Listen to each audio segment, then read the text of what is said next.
let's talk about monetization. What are the different ways that you've seen monetization happening? And obviously, there's a broad level of, or broad number of different monetization models. What have you all seen out there, just to remind everyone how many different ways there are of monetizing content? And I can jump in a little there. So I think there's some about just access to the content, as you two were describing. You have different models. We see that as an area, the different subscription models is something at least our clients are still playing around with.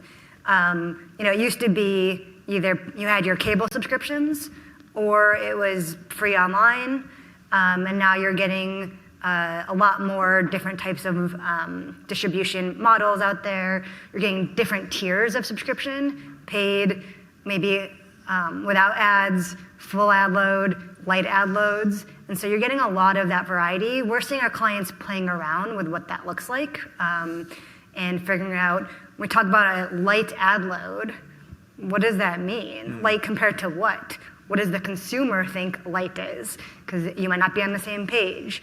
Sometimes you hear no ads at all, but there's promos. Does a consumer think a promo is an ad? There's definitely some playing around with different business models, but making sure it matches with what the consumers are actually expecting. And then, James, you have a mix, right, of both paid, subscribers as well as fast or totally free. What are you seeing there in terms of any lessons learned? Like, are there different audiences that go for the free version versus the ad support or no ads version? So, what do you see there? Yeah, for sure. We find that the core motivation between the two stays rather consistent. The viewers identify as lifelong learners, like they're a certain type.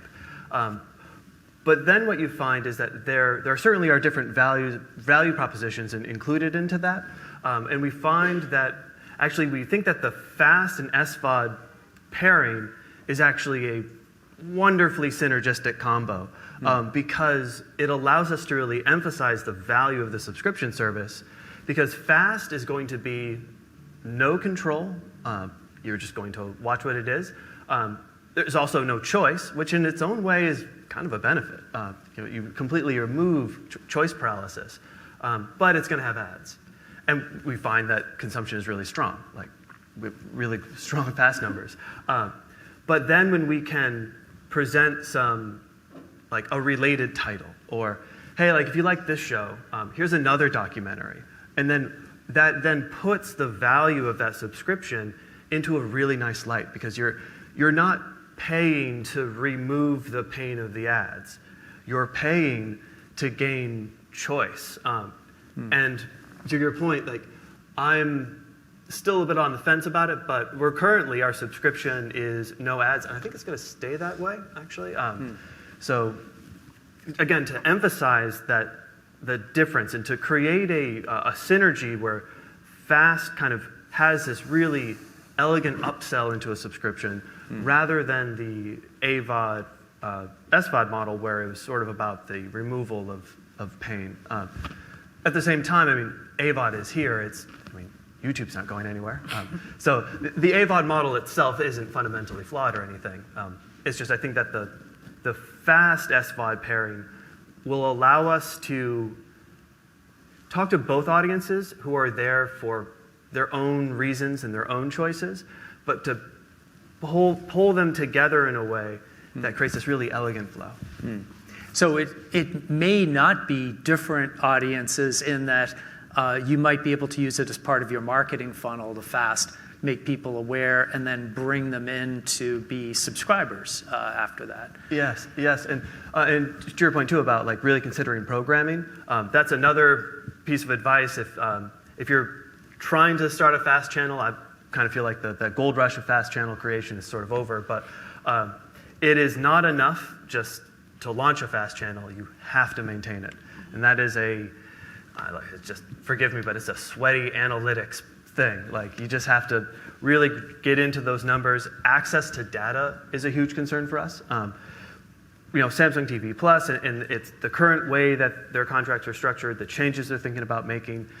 Roku, considering that Roku has an entirely different data set.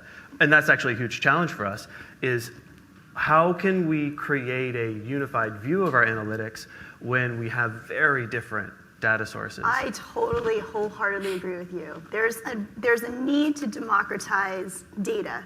And for a programmer, if we don't have access to the data, we can't make sound decisions as to how to engage our audience better.